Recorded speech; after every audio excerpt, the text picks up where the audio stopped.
तो नमस्कार साथियों, स्वागत है आपका अपने YouTube channel study for semester में, जहां पे आपको आपके सेमेस्टर एग्जाम से रिलेटेड कंप्लीट गाइडेंस प्रोवाइड करवाई जाती है। तो इसी सीरीज में आगे बढ़ते हुए एक और नए वीडियो के साथ आप लोगों के बीच हाजिर हूं, जो कि सेमेस्टर 3 के स्टूडेंट्स के लिए इंपॉर्टेंट है। ठीक है, तो जैसा कि आप लोगों को पता ही होगा कि आपका डेट शीट आ चुका है, रूटीन जारी कर दिया गया है वीवीयू के द्वारा। तो अब जो टाइम है वो है तैयारी करने का, क्योंकि अब एग्जाम में ज्यादा दिन बचा नहीं है। ठीक है, तो आज हम लोग इस वीडियो के माध्यम से हिस्ट्री मेजर पेपर 4 का एक महत्वपूर्ण टॉपिक कवर करने वाले हैं, जिसका टाइटल है विजेता एवं साम्राज्य निर्माता के रूप में बाबर का मूल्यांकन करें। ठीक है, ये प्रश्न बहुत ही महत्वपूर्ण है क्योंकि इसको परीक्षा में बार बार पूछा गया है, इसलिए ये वीडियो आपके लिए बहुत इंपॉर्टेंट है। वीडियो को पूरा लास्ट तक देखिएगा बिना स्किप किए हुए। और अगर आप इस चैनल पे पहली बार वीडियो देख रहे हैं तो चैनल को सब्सक्राइब कर लीजिएगा, क्योंकि यहाँ पे आपको सभी सेमेस्टर्स के लिए परफेक्ट गाइडेंस प्रोवाइड की जाती है और बहुत ही आसान और सरल शब्दों में आपको उसके मायने समझाए जाते हैं, उसके मीनिंग समझाए जाते हैं। ठीक है, तो चलिए बढ़ते हैं हम लोग वीडियो में आगे। तो हम लोग आज इस वीडियो में विजेता एवं साम्राज्य निर्माता के रूप में बाबर का मूल्यांकन करने वाले हैं कि किस प्रकार से उसने अपने साम्राज्य की नींव रखी थी, अपने साम्राज्य की स्थापना की थी। जैसा कि आपको पता होगा कि बाबर ने ही मुगल साम्राज्य की स्थापना की थी। ठीक है, तो आज हम लोग इस वीडियो में यही जानेंगे कि कैसे बाबर ने युद्धों में विजय प्राप्त की, कौन कौन सी रणनीतियां अपनाई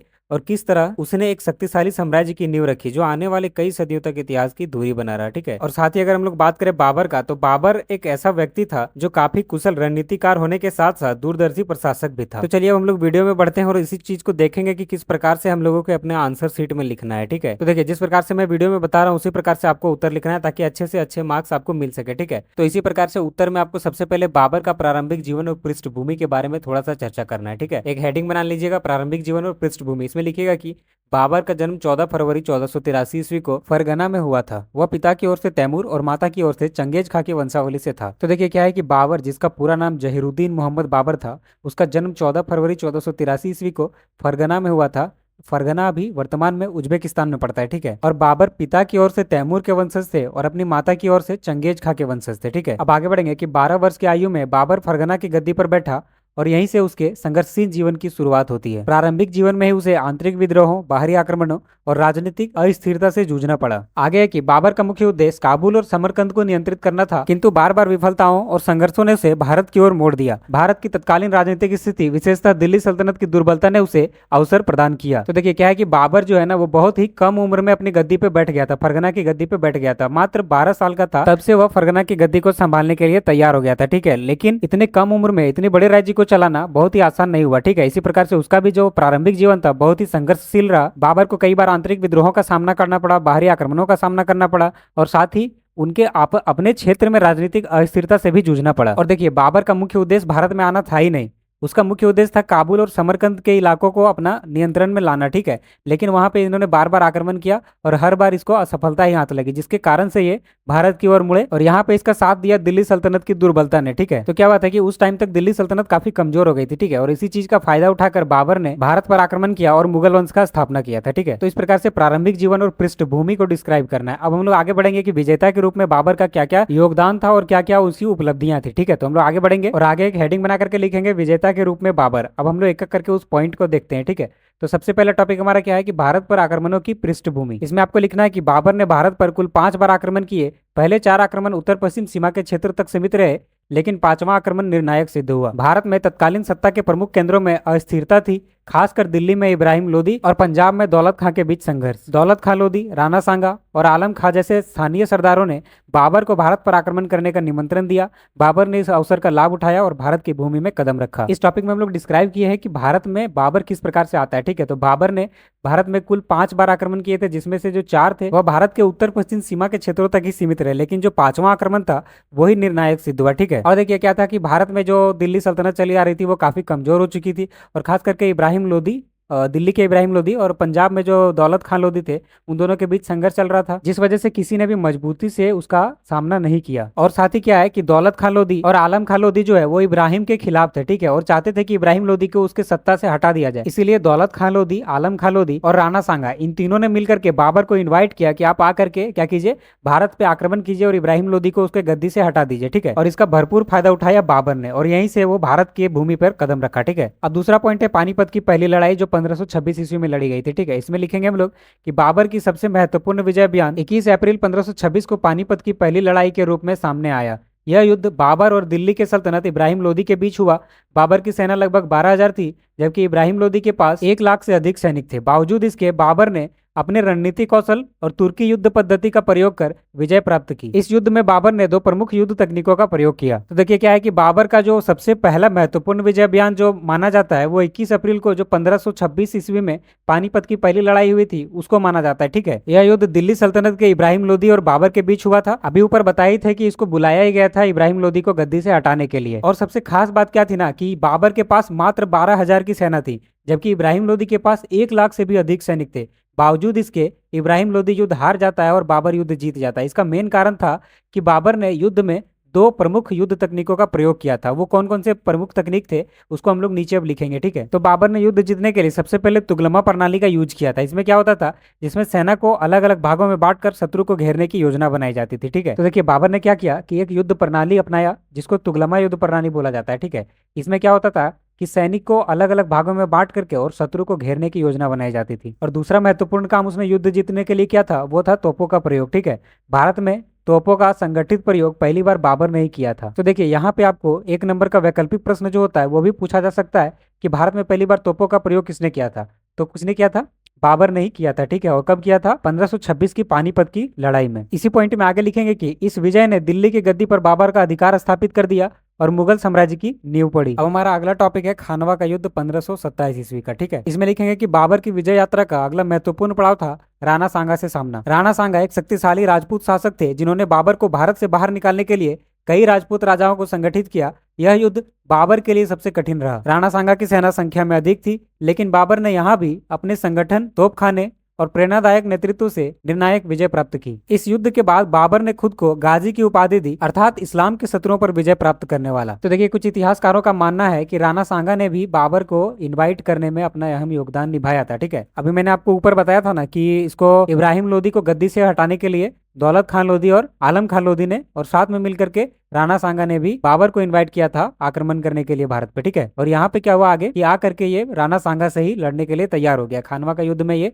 राणा सांगा के खिलाफ लड़ा था बाबर। ठीक है, अब देखिए क्या है कि राणा सांगा भी कोई कमजोर शासक था नहीं, ये एक शक्तिशाली राजपूत शासक था और इसने बाबर के खिलाफ कई राजपूत राजाओं को संगठित कर लिया युद्ध लड़ने के लिए। ऐसा माना जाता है कि खानवा का युद्ध बाबर के लिए बहुत कठिन रहा था। ठीक है, और दूसरा कारण यह भी था कि राणा सांगा की जो सेना थी वो संख्या में बाबर की सेना से काफी अधिक थी। ठीक है, लेकिन यह युद्ध को भी बाबर जीत लेता है अपने युद्ध कौशल, तोपखाने और प्रेरणादायक नेतृत्व के बल पर। और इस युद्ध को जीतने के बाद बाबर ने खुद को गाजी की उपाधि दी। गाजी का अर्थ होता है इस्लाम के शत्रुओं पर विजय प्राप्त करने वाला। अब बाबर का अगला विजय है चंदेरी का युद्ध और घाघरा का युद्ध। चंदेरी का युद्ध 1528 ईस्वी में लड़ा जाता है और घाघरा का युद्ध 1529 ईस्वी में लड़ा जाता है। ठीक है, ये दोनों टॉपिक को हम लोग एक ही साथ डिस्क्राइब कर देंगे। तो इसमें इस प्रकार से लिखेंगे कि चंदेरी का युद्ध राजपूतों के अवशेष प्रतिरोध को समाप्त करने के लिए लड़ा गया, जहां मेदिनी राय को हराया गया। इसके बाद बाबर ने बंगाल के अफगान शासकों के विरुद्ध घाघरा का युद्ध लड़ा। इस युद्ध में भी बाबर ने सफलता प्राप्त कर ली और पूर्व भारत में मुगल सत्ता की स्थिति को मजबूत किया। अब देखिए क्या है कि बाबर ने खानवा का युद्ध जीत लिया था राणा सांगा को हरा करके।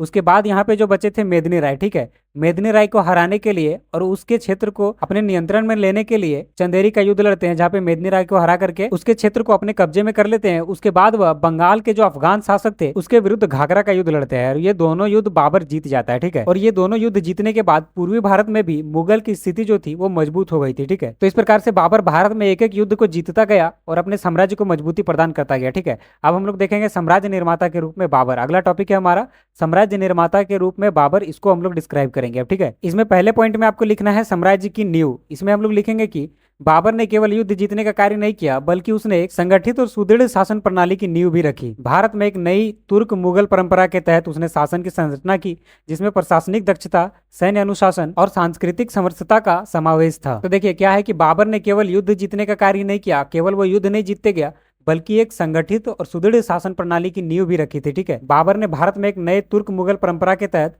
उसने एक शासन संरचना को तैयार किया, जिसमें प्रशासनिक दक्षता थी, सैन्य अनुशासन और सांस्कृतिक समरसता का एक समावेश था, मिला जुला रूप था। ठीक है, आगे लिखना है कि यद्यपि बाबर का शासनकाल भारत में केवल 4 वर्षों का रहा, परंतु उसने एक ऐसे साम्राज्य की आधारशिला रखी जिसे उसके वंशजों ने आगे चलकर विश्वविख्यात मुगल साम्राज्य के रूप में विस्तारित किया। तो देखिए क्या है कि बाबर का जो शासनकाल है वो भारत में केवल 4 सालों के लिए रहा था। ठीक है, 1526 से लेकर के 1530 ईस्वी तक।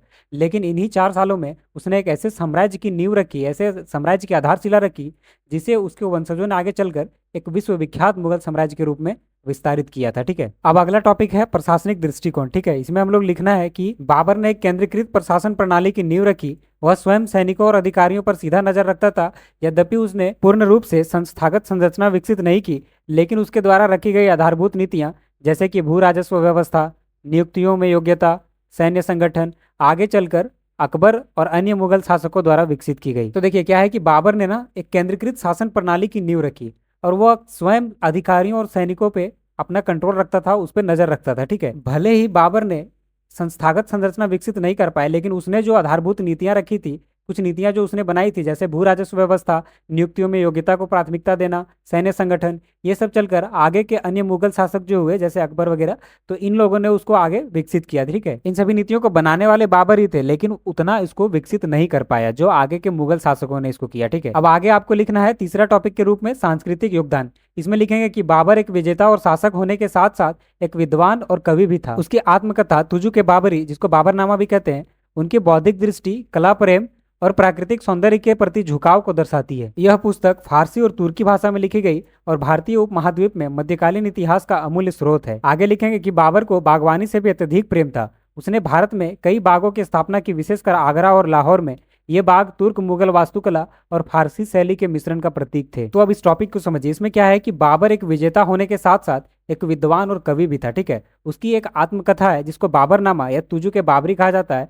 उसमें दिखाया गया है कि बाबर एक कला प्रेमी, प्राकृतिक सौंदर्य के प्रति उनका झुकाव किस प्रकार से था और उनकी क्या इन सभी को लेकर के क्या उनकी बौद्धिक दृष्टि थी, इन सभी को बाबरनामा या जिसको तुजु के बाबरी कहते हैं उसमें दर्शाया गया। ठीक है, यह पुस्तक जो है वो फारसी और तुर्की भाषा में लिखी गई है और यह भारत के मध्यकालीन इतिहास का एक अमूल्य स्रोत भी है। साथ ही बाबर को बागवानी से भी अत्यधिक प्रेम था, जिसकी वजह से उसने कई बागों की स्थापना कराई, खास करके आगरा और लाहौर में। ठीक है, और बाबर द्वारा लगाए गए इस बागीचे में तुर्क मुगल वास्तुकला और फारसी शैली का एक अनोखा मिश्रण देखने को मिलता है। ठीक है, अब अगला पॉइंट है हमारा धार्मिक नीति। इसमें लिखेंगे कि बाबर की धार्मिक नीति तुलनात्मक रूप से उदार कही जा सकती है। हालांकि उसने खानवा के युद्ध के बाद खुद को गाजी कहा, परंतु सामान्यतः उसने हिंदुओं पर अत्याचार नहीं किए, वह कट्टर नहीं था और अपनी आत्मकथा में उसने कई बार यह दर्शाया है कि वह मजहबी असहिष्णुता के पक्ष में नहीं था। उसके दरबार में विभिन्न धर्मों के लोगों को सम्मानजनक स्थान मिला। तो देखिए क्या है कि बाबर की जो धार्मिक नीति है वो तुलनात्मक रूप से उदार मानी जाती है। मतलब कि इसने किसी भी धर्म के साथ पक्षपात नहीं किया। भले ही ये खानवा का युद्ध जीतने के बाद खुद को गाजी कहा,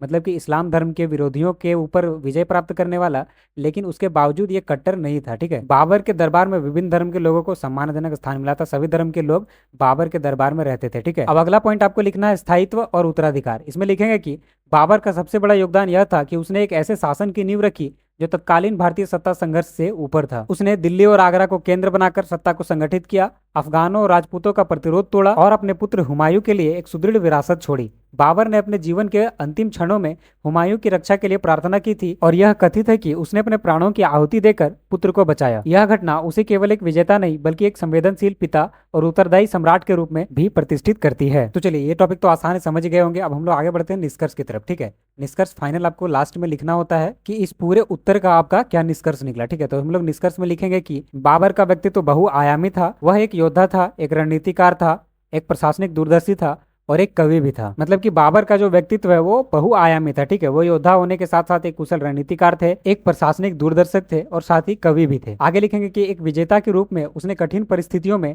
भारतीय भूभाग पर विजय प्राप्त की और अपने शत्रुओं को सैन्य कौशल से पराजित किया। आगे लिखेंगे कि एक साम्राज्य निर्माता के रूप में उसने मुगल सत्ता की नींव रखी जो आगे चलकर अकबर, जहांगीर, शाहजहां जैसे महान शासकों द्वारा विकसित हुई। यद्यपि बाबर का कार्यकाल अल्पकालिक रहा, परंतु उसके कार्य दीर्घकालिक प्रभाव छोड़ गए। तो देखिए क्या है कि बाबर ने अपने सैन्य कौशल से अपने शत्रुओं पर विजय प्राप्त की और भारत के कई भागों पर अपना स्थायित्व बनाया। ठीक है, और जैसा कि आपको पता ही है कि बाबर ने एक साम्राज्य निर्माता के रूप में मुगल सत्ता का नींव रखा, जिसको आगे चलकर अकबर, जहांगीर, शाहजहां इन जैसे महान शासकों ने इसको विकसित किया। ठीक है, और आगे लिखा है कि भले बाबर का जो काल था, कार्यकाल था, वो अल्पकालिक रहा, कुछ ही समय के लिए रहा, लेकिन उसके द्वारा किए गए कार्य ने एक दीर्घकालिक प्रभाव छोड़ा। ठीक है, आगे लिखना है कि वह एक ऐसा शासक था जिसने केवल तलवार से नहीं बल्कि कलम और नीति से भी इतिहास लिखा। इस दृष्टि से बाबर को भारतीय इतिहास में एक महान विजेता और सफल साम्राज्य निर्माता के रूप में उचित स्थान प्राप्त है। तो इस प्रकार से आपको निष्कर्ष लिखना है। ठीक है, और यहाँ हमारा उत्तर पूर्ण रूप से समाप्त होता है। तो उम्मीद करते हैं कि ये टॉपिक आपको अच्छी तरीके से समझ आया होगा और अगर किसी भी प्रकार का डाउट है आपको इस वीडियो से रिलेटेड